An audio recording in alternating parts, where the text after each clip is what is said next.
Hello, you wonderful people, and welcome to another episode of Not Too Comic Book. This being a show where I talk about TV shows that are adaptations of comic books. For today's episode, I'm going to talk about Season 4, Episode 2 of Titans. A lot of really interesting things went down in this episode, so let's break it down. So obviously, they kind of nickname him kind of like the Nightmare Man, or even just like the Bone-Faced Man.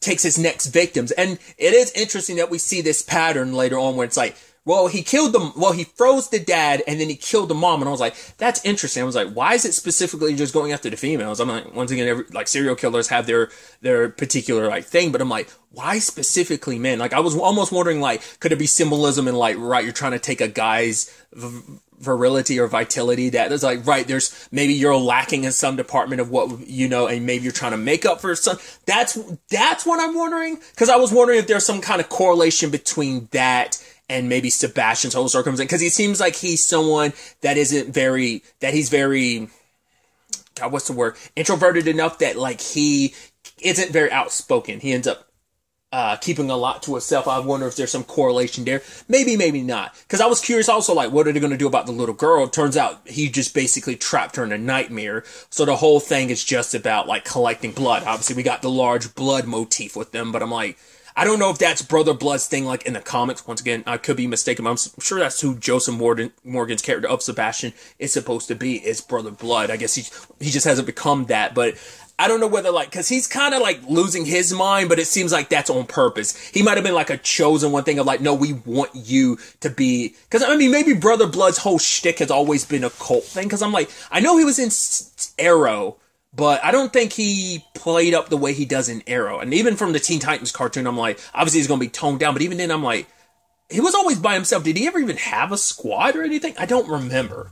Either way, it's this interesting development. Obviously, Rachel goes to examine the crime scene. Well, with Dick because, the initial crime scene was Lex's place. And so, because they shut that down quick, the moment was and Connor's arrested, and even Dick thought it was interesting. It's they cleaned up the crime scene. It's they're hiding something. Why would they do that? They needed a fall person for this, because I guess they didn't want it to come out. They're hey, Lex was messing with the occult. Yeah, it was an occult thing that killed him. Because you'd assume their security footage just shows that Connor didn't do it. A giant snake coming out of him as he's profusely bleeding. I mean, I don't know about you, but that doesn't seem like that's something in the Superman, Superboy, Kryptonian repertoire of abilities, So that's why I'm they probably it seemed like they did a lot to kind of hide. Even later on when it was all said and done, the news reports were saying yeah, it does seem weird, they aren't really...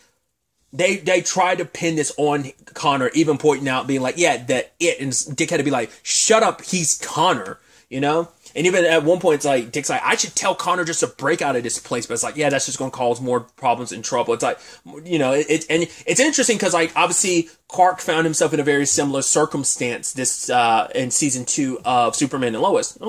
Somewhat spoilers, but obviously I'm giving you no context. But it's interesting. But it's no, I'm gonna abide by the rules to some. Well, he kind of ends up breaking them later on. Sorry, slight spoilers.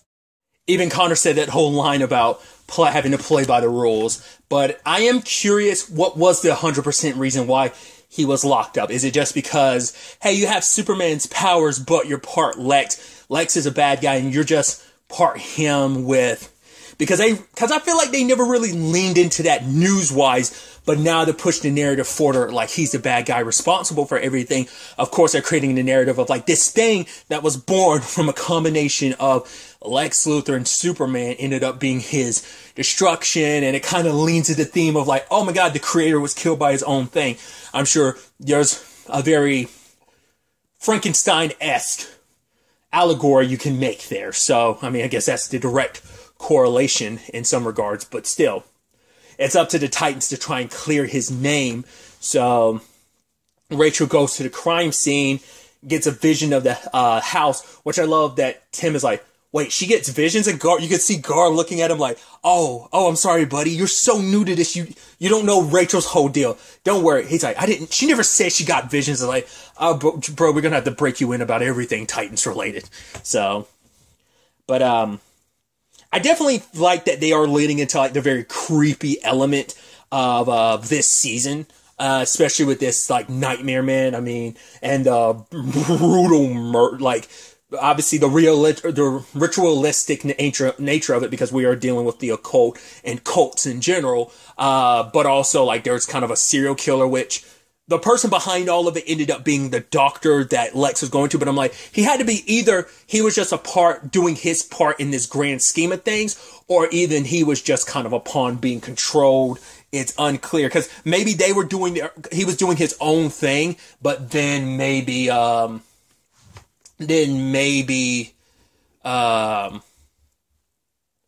whole Temple of Azeroth thing we kind of get into, like maybe that's kind of a separate thing. It's unclear, like once again, that's my biggest question of like, who's connected to what and who's behind what, because we see Dr. Bennett had something to do with,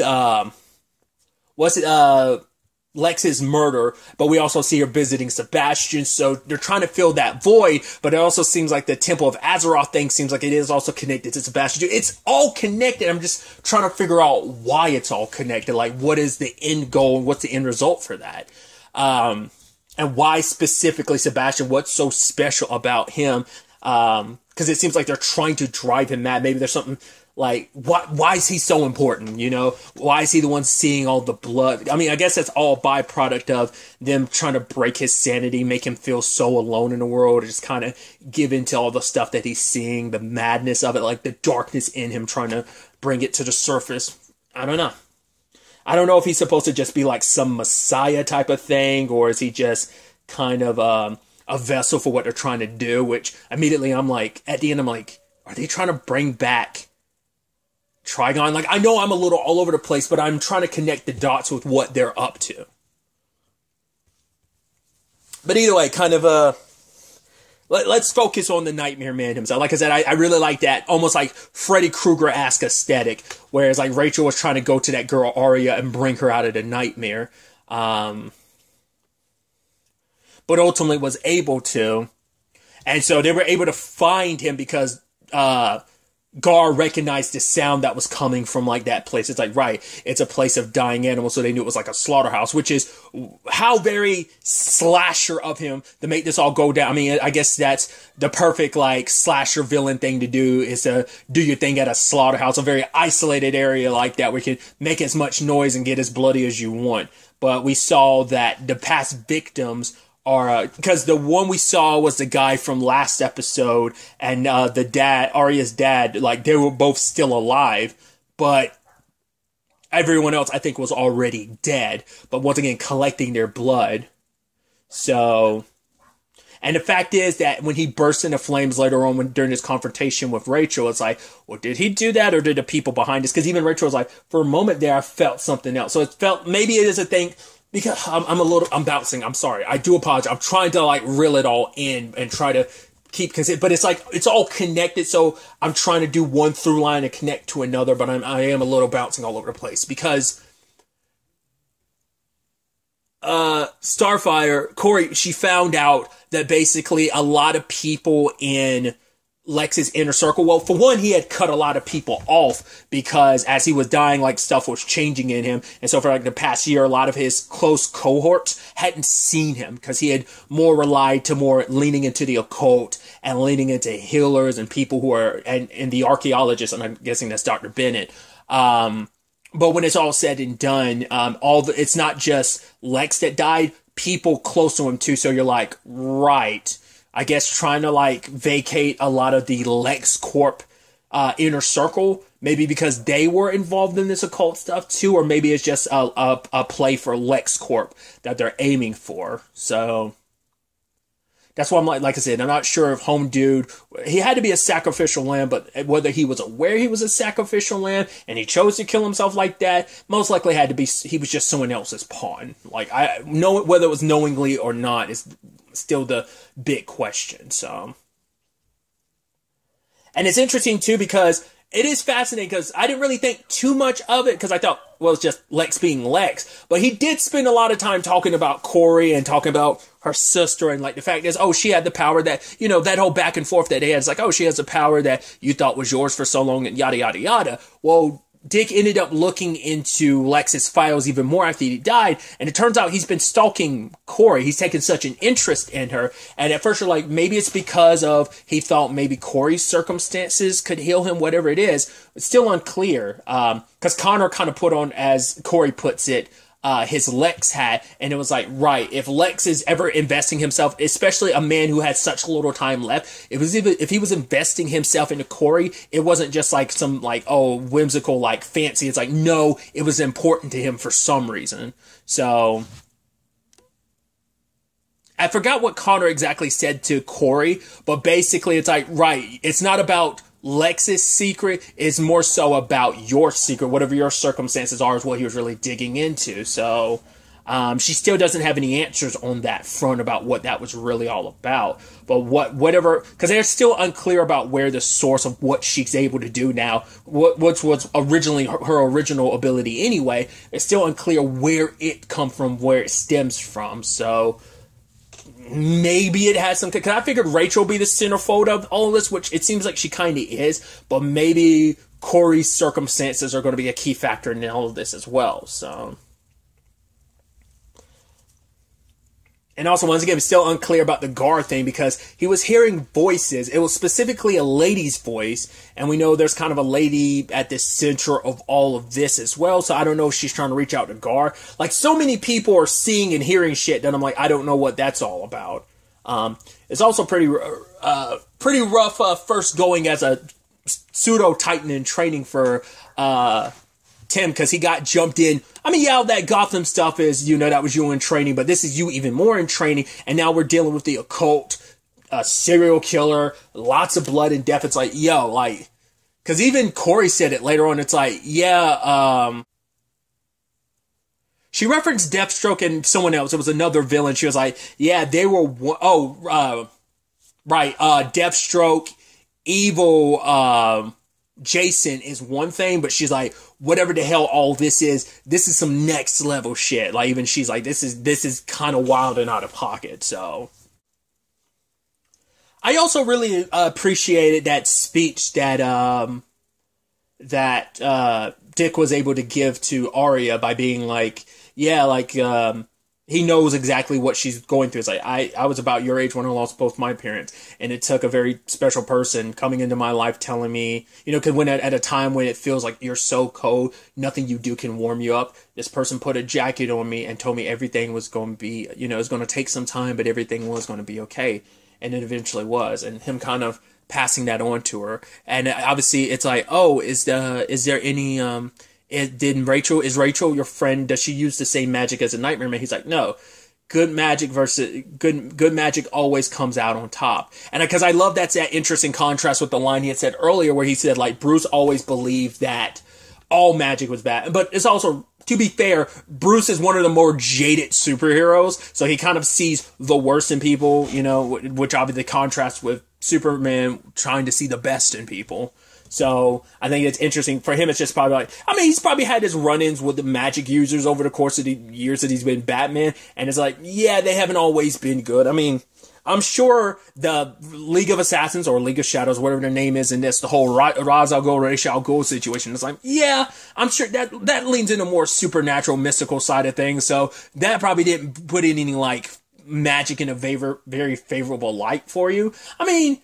Depends on if Zatanna exists in this continuity or not. I would think that would because also depends on that. Constantine, because if both of them are there, I don't know, you both of them, I think, is still, them and their worlds when it comes to the, dark side of, like, the DCU, the more supernatural side, probably could show you both the good and the bad of magic. So it just depends on which magic users currently coexist in this, universe. They probably like ended up shading his perspective on that, because if only like the bad people of magic exist, and it's like, of course you're gonna have that perspective. But even like, because even Constantine's a complicated character. I think Zatanna's like a good person through and through. I know, like, just Constantine's just always kind of the drunk, like, haunted person that he is, which I'm sure there's a lot of parallels. It's like there's a lot of commonality between him and Bruce, the dark brooding people who have their own vices and their way of like dealing with their past trauma, so But I feel like Zatanna's more like the positive magic user, so, and obviously Rachel, like, her powers come from a dark place, considering it's like, well, the powers come from her dad, and it's like, well, that doesn't always, just because her powers came from a bad place doesn't mean they're bad, because it doesn't make her bad, because she's learned to control them and obviously use them for good, so.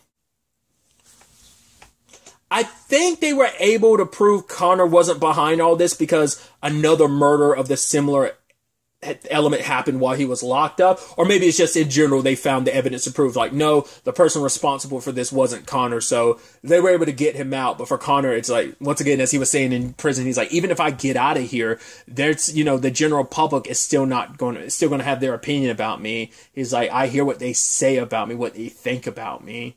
And I love that line from Corey where she was like,